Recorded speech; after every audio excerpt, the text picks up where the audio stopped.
जय श्री श्याम सभी दोस्तों को। जय श्री जगन्नाथ। दोस्तों, ये जो कहानी आज मैं लेके आया हूँ, ये कहानी है भगवान श्री जगन्नाथ की तथा उनके अनन्य भक्त हुए बंधु मोहंती की। दोस्तों, बंधु मोहंती एक गरीब परिवार से थे और ये उड़ीसा के जाजपुर गांव से आते थे। बंधु अपना तथा अपने परिवार का भरण पोषण भिक्षा मांग कर किया करते थे, लेकिन इनके अंदर एक बहुत अच्छी बात थी। जहाँ भी सत्संग होता ये वहाँ पहुँच जाते और भगवान का सत्संग बड़े ध्यान से सुनते थे। और इन्होंने अपने जीवन का उद्देश्य ही यही बना लिया था कि मैं भी अब भगवत प्राप्ति करके रहूंगा। इनके अंदर कोई दोष नहीं था, मोह माया से दूर थे। जब ये एकांत में बैठते तो हमेशा भगवान के नाम का कीर्तन करते रहते थे। धीरे धीरे नाम जप के कारण इनके हृदय में प्रभु के लिए बहुत प्रेम जागृत हो गया था। एक दिन अपनी पत्नी से कहा कि तुम मेरी पत्नी हो तो वास्तविक पत्नी बनो और मेरा साथ दो, मेरे साथ भजन कीर्तन करो। पत्नी भी अपने पति की बातों को मानते हुए साथ में भगवान का कीर्तन करने लगी। उन्होंने अपने मन में मान लिया था कि अवश्य ही मैं भगवान को प्राप्त कर लूंगा। इनके पास कुछ भी नहीं था, इनका घर बस एक टूटी झोपड़ी थी और कुछ भी नहीं था इनके पास। कभी कभी भिक्षा भी न मिलने के कारण उपवास कर लेते थे। एक दिन अपनी पत्नी से कहा कि हमारा कोई नहीं है इस गांव में, हमारा यहाँ कोई नहीं जो हमारी मदद कर सके, लेकिन मेरा एक मित्र है जो हमारी सारी इच्छाएं पूरी कर सकता है।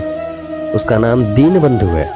पत्नी को बताया कि 5 दिनों का रास्ता है, अगर चल पाओगी तो चलो। पत्नी तो पतिव्रता थी, अपने पति की बात मानी और पति के साथ चल दिया। पति, पत्नी और एक बेटी के साथ प्रभु से मिलने के लिए बंधु मोहंती चल पड़े। कई दिन से भूखे थे और जब भूख लगती इनको चलते चलते तो पेड़ के कोमल पत्तों को खा लिया करते थे और पानी भी पी लेते। तब बंधु ने अपने मन में प्रभु से कहा कि हे प्रभु, सब भूखे हैं, बस इतनी कृपा कर दो कि हम सब आपके पास पहुंच जाएं सही सलामत। मैं मरने से नहीं डर रहा, बस एक बार आपके दर्शन हो जाए तो मेरे अंदर कोई बात बाकी नहीं रह जाएगी। बस इतना बल दे दो प्रभु कि मैं आपके पास पहुंच जाऊं। भगवान की परीक्षा बहुत कठिन लेते हैं। फटे पुराने कपड़े पहने हुए किसी तरह 5 दिन की यात्रा करके भगवान श्री जगन्नाथ के धाम पहुंचे और मंदिर को दूर से ही देखा।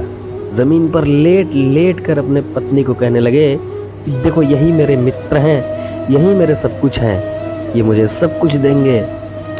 पत्नी को तो कुछ नहीं समझ में आया, लेकिन उसने सोचा कि कम से कम अब यहाँ पर पेट भर भोजन तो मिलेगा, क्योंकि ये लोग बहुत दिन से भूखे थे।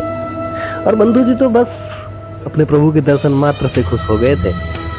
जब सिंह द्वार के एक कोने में खड़े होकर भगवान को देख रहे थे ये बंधु, तब पत्नी को बोला, आओ हम पीछे की तरफ चलते हैं, अभी बहुत से लोग आए हुए हैं, मेरे मुख पे उन सब से मिल रहे हैं।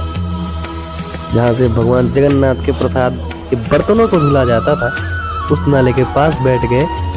फिलहाल भूख तो बहुत लगी थी, लेकिन उन्होंने क्या किया कि उस नाले से बहते हुए पानी को प्रसाद समझकर पीते गए, खुद भी पिया और परिवार को भी पिलाते रहे। इसमें उनकी पत्नी ने उनका बहुत साथ दिया।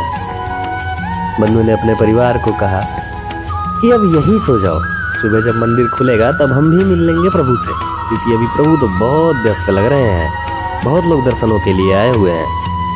और भगवान अंदर बैठे ये सब अपने भक्त की देख रहे थे, मेरा भक्त कैसे कष्ट झेल रहा है। भक्त उनके प्रेम में मगन हो रहा है। मन ही मन बंधु भगवान से कह रहे हैं कि प्रभु, मैं तो आपको जानता हूँ, बस मेरी पत्नी को ये विश्वास दिला दो कि आप हो। जब यह सब भगवान से देखा न गया तो स्वयं प्रभु उठे और भोजन की थाली सजाकर बंधु को पुकारने लगे। प्रभु बोले, बंधु आओ और प्रसाद ले लो। जब बंधु पहुंचे तो देखा कि एक ब्राह्मण बड़ी भोजन से सजी थाली लेकर खड़े हैं, एकदम सजा करके थाली खड़े हुए हैं, सारे पकवान उस थाली में पड़े हुए हैं। प्रभु ने कहा, वो तो ब्राह्मण वेश में थे, बंधु तो पहचान नहीं पाए। प्रभु ने कहा कि लो बंधु, ये प्रसाद खाओ और थाली को यहीं रख दो, हम समय से इसको ले जाएंगे। पूरे परिवार ने एक साथ कई दिनों बाद भरपेट भोजन किया। भोजन के बाद उस थाली को अपने फटे पुराने कपड़ों में लपेटा और अपने सर के पास रखकर सो गए थे। जब सुबह हुई तो प्रभु के पट खोले गए, लेकिन भंडार गृह तो पूरा बिखरा पड़ा था। क्योंकि प्रभु तो रात में ही उठ करके पूरा भंडार गृह इधर उधर करके सारे पकवान अपने भक्त को दे आए थे। सभी पुजारी एक दूसरे की तरफ देखने लगे कि भगवान का भोग लगाने वाला एक थाल नहीं मिल रहा है। जो मेन थाल है वही नहीं मिल रहा है, जो प्रमुख थाली है वही नहीं मिल रहा है कि भगवान को भोग किसमें लगाया जाए। जब थाल को ढूंढा जाने लगा तब किसी ने बताया कि वो थाली उस भिखारी के पास में है जो उस नाले के पास लेटा हुआ है जहाँ पे भगवान के प्रसाद के बर्तन धुले जाते हैं। मुझे लगता है कि उसने चोरी कर ली है। तो वहाँ उपस्थित लोगों ने बंधु की बहुत पिटाई करी। तब पत्नी ने ताना भी मारा कि कैसे आपके मित्र हैं जो खाना भी खिलाते हैं और इस प्रकार का दंड भी दिलाते हैं।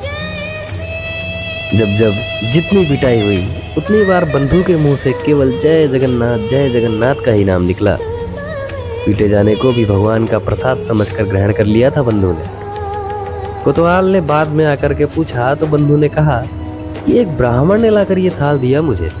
वहां खड़े सभी ब्राह्मणों को दिखाया गया, पहचानवाया गया कि बंधु पहचानो इसमें से किस ब्राह्मण ने तुमको ये थाल ला करके दी है।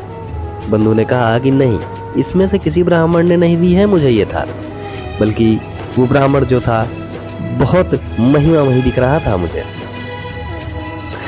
दोस्तों, जब ये सब देखकर बंधु की पत्नी ज्यादा गुस्सा हुई तो बंधु ने भगवान से अपने मन में कहा कि भगवान, मैं आपको जानता हूँ, लेकिन इस बात का ध्यान रखना कि मेरी पत्नी का विश्वास आपसे ना उठे। तो भगवान ने भक्त को इस प्रकार से देखा और जब भक्त ने भगवान को पुकारा, स्वयं भगवान जगन्नाथ जी से रहा न गया और वो वहाँ के राजा के स्वप्न में जाकर आदेश दिए कि अरे जा, अगर तू सच में भला चाहता है तो अभी मेरे इस भक्त को मेरे मंदिर का हिसाब किताब करना सिखा और इसे वो सारे हिसाब किताब दे दे जो मेरे मंदिर में होते हैं। जा, इस भक्त को सम्मान सहित वापस बुला, खाना खिला, इसकी सेवा कर, अगर तू सच में अपना भला चाहता है।